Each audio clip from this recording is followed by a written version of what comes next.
या राज्याच्या पहिल्या महिला उपमुख्यमंत्री आदरणीय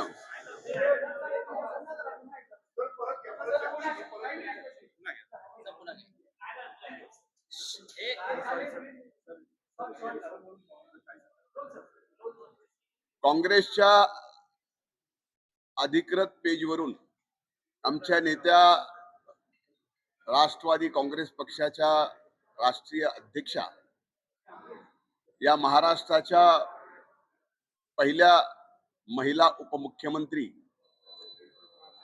आदरणीय सुनेत्रा वहिनी अजित पवार यांच्यावर जी टीका केली, ज्या पद्धतीनं त्या पेजवर वक्तव्य केलं, ते वक्तव्य काँग्रेसच्या मनात महाराष्ट्राच्या पहिल्या महिला मुख्यमंत्री सुनेत्रा वहिनी झाल्या त्याबाबत किती द्वेष आहे, किती घृणा आहे, हे त्या वक्तव्यातून या ठिकाणी स्पष्ट होतं. काँग्रेसने खरं तर त्यांचा इतिहास असं त्यांच्या अधिकृत पेजवरून वक्तव्य पहिल्या महिला उपमुख्यमंत्र्यावर करण्याच्या ऐवजी जर इतिहास पाहिला असता तर स्वर्गीय इंदिराजी ज्यावेळेस पहिल्यांदा देशाच्या महिला प्रधानमंत्री झाल्या त्यावेळेस त्यांच्या बाबतीतही असंच वक्तव्य तत्कालीन विरोधी पक्षांनी केलं. स्वर्गीय इंदिराजींनी देशाचं पंतप्रधान म्हणून ज्या पद्धतीनं कणखर काम केलं त्याच्यापेक्षाही चांगला अनुभव येणाऱ्या काळात या महाराष्ट्रात आमच्या नेत्या या राज्याच्या पहिला महिला उपमुख्यमंत्री सुनेत्रा वहिनी या ठिकाणी करून दाखवणार आहे.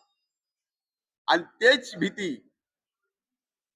तेच आमच्या वहिनी साहेबांचा द्वेष हे काँग्रेसच्या त्या पेजवरून आपल्याला पाहायला मिळाला.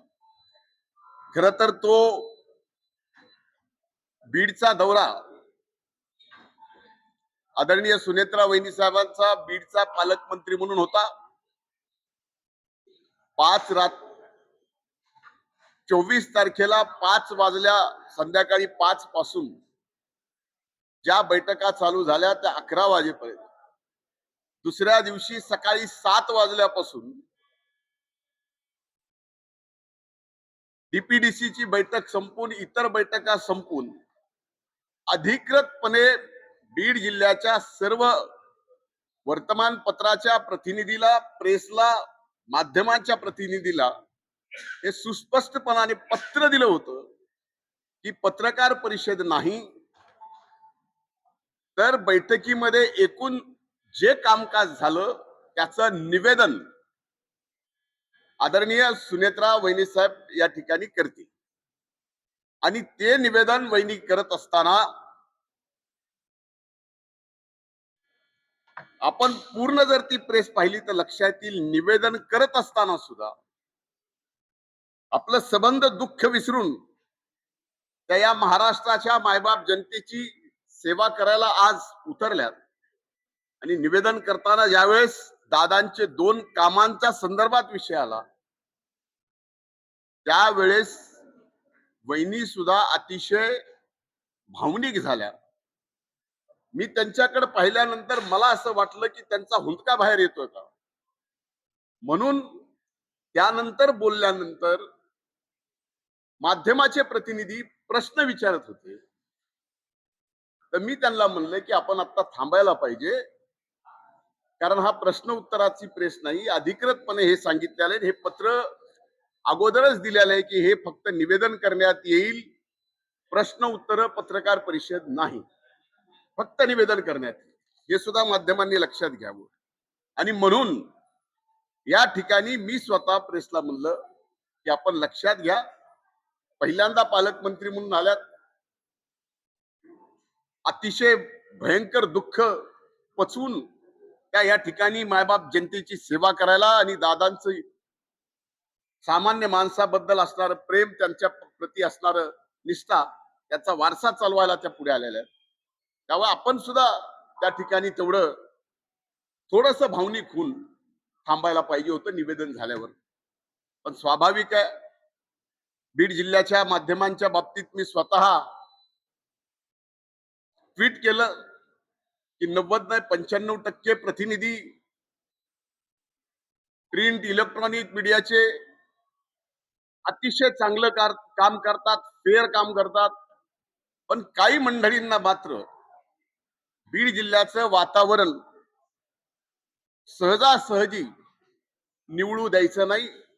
जातीपातीचं ज्या पद्धतीचं राजकारण चालू ठेवायचंय त्याच्यासाठी ते तुझबरही त्यांचे प्रयत्न कमी पडू देत नाहीत. हे मी गेली 4 दिवस माझ्याच बाबतीत माध्यमांवर एकदा हे एकदा ते. आता चमत्काराचा विषय झाला, ते जर भाषण तुम्ही पूर्ण ऐकलं असेल तर तो चमत्कार माझ्या तब्येतीच्या बाबतीत होता, राजकारणाच्या बाबतीत नव्हता.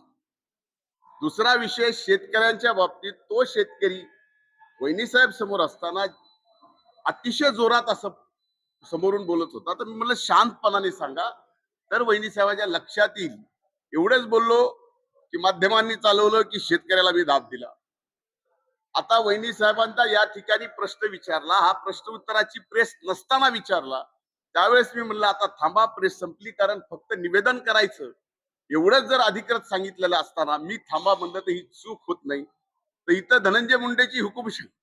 अरे मी 2.5 वर्ष झालं एक ब्र शब्द ना माध्यमांवर बोलतोय ना तुमच्या समोर येतोय. तुम्ही किती मागं लागलात तरी मी बोलत नाही. आज मी कुठल्या तिथं मंत्रिपदावर नाही, मी फक्त आमदार आहे, तरी सुद्धा आमदार म्हणून मी हुकुमशाह आहे. म्हणजे एखाद्याचा द्वेष किती करावा, म्हणजे काँग्रेस ज्या पद्धतीने द्वेष वहिनी साहेबांवर करते आणि बीड जिल्ह्यातले ठराविक काही जण ज्या पद्धतीने माझा द्वेष करतात, हे खरंच लोकशाहीमध्ये आम्ही मायबाप जनतेला आपलं मायबाप म्हणून जी काही सेवा करत आलो, माझ्यासारख्या व्यक्तीने 35 वर्ष टाचा घासला, तो त्यावेळेस आम्ही इथं पोहोचलो.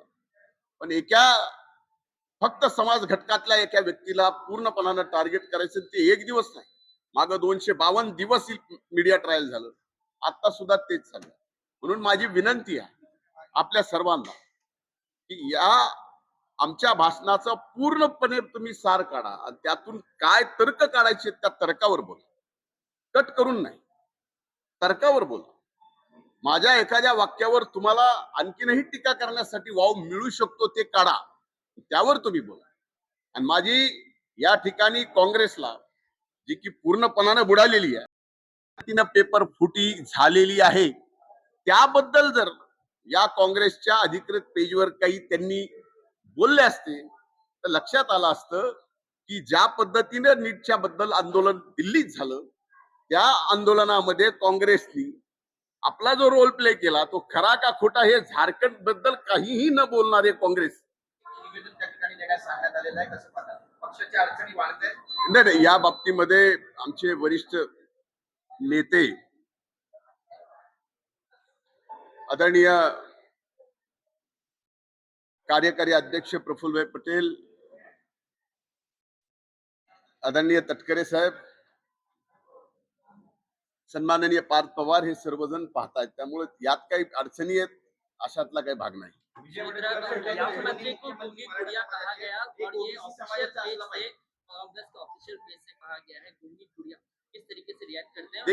देखिए इतनी म्हणून 252 दिवस आजही काहीही दिसत नाही. सर्वांना एकच व्यक्ती दिसतो. त्या व्यक्तीला मी समाजकारणात आहे, राजकारणात आहे, माझ्यावर त्या बाबतीतले द्वेष काढून काहीही टीका करावी मला मान्य आहे.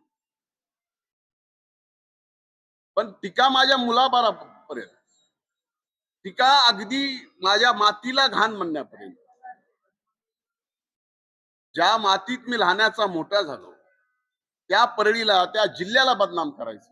अरे मला तुम्ही करताय ठीक आहे, पण माझ्यावर सुद्धा बदनामी करत असताना कुठल्या प्रकारची? आता मी चमत्कार म्हणलं तर त्या भाषणात म्हणलं की आता काहीतरी चमत्कार करावा लागेल का? तर अनेक दिवस झालं मला म्हणतायत की तुझी तब्येत बरोबर नाही, लक्ष ठेव. ही खरी गोष्ट आहे, मधल्या काळात माझी तब्येत ठीक नव्हती.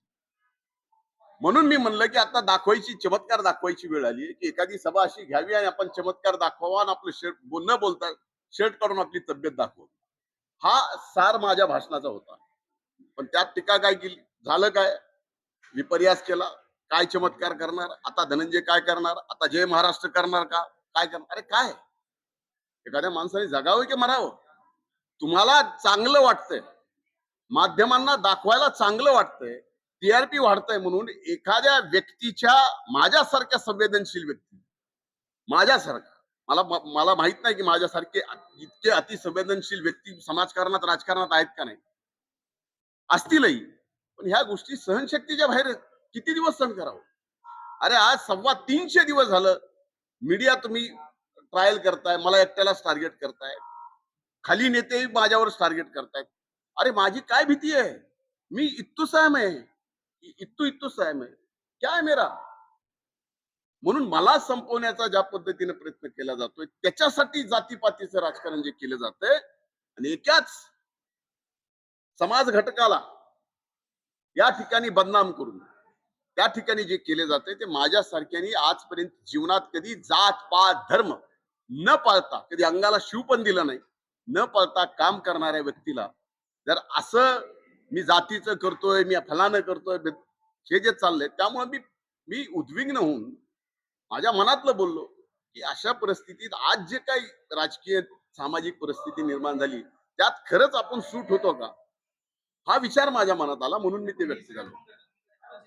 मला नावं पुन्हा, एक मिनिट, ज्यांनी ज्यांनी माझ्यावर टीका केली, अगदी व्यक्तिगत केली, भ्रष्टाचाराचे आरोप केले, ते कोर्टाने नलिफाय करून, ज्यांनी अपील केलं, ज्यांनी पिटिशन दाखल केलं, त्यांच्यावरच कोर्टाने 1,00,000 रुपये दंड दाखल, ह्या सगळ्या परिस्थिती तुमच्या समोर आल्या. मला कुणाच्याही बाबतीत काही बोलायचं नाही, माझा नियतीवर विश्वास आहे आणि हा हिशोब नियतीच करत असते. ज्यांनी खोटं केलं, मी जीवनामध्ये कधीच विरोधी पक्ष नेता झालो, आरोप खोटा केला नाही, पुरावा असल्याशिवाय मी कधी केलं नाही. पण या ठिकाणी चाललंय, माध्यमांनाही बरं वाटतंय त्याबद्दल. आता मी सांभाळून स्वतःला घेतोय की आपणही बरं वाटून घ्यायचं काय जे चाललंय. ए, आता तुम्हालाच माहिती की त्यांना 1,00,000 रुपयाचा दंड लागलाय, मी तेच म्हणतोय. हायकोर्टाने, माननीय उच्च न्यायालयाने 1,00,000 रुपयाचा दंड, त्यांनी जे पिटिशन दाखल केलं त्या बाबतीत, हा प्रश्न त्यांना विचारा ना. कधीतरी ही हिंमत करा माध्यमांनी. त्या बाबतीमध्ये मला काही आता बोलायचं.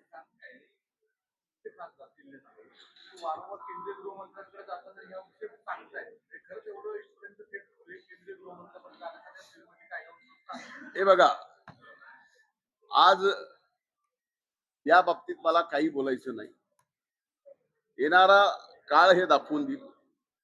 कालपर्यंत ज्यांना बरं वाटत होतं की बीड जिल्ह्यात कायदा सुव्यवस्था अतिशय चांगली आहे, आज विषय फक्त त्यांच्यावर आला की बीड जिल्ह्याची कायदा सुव्यवस्था बिघडली.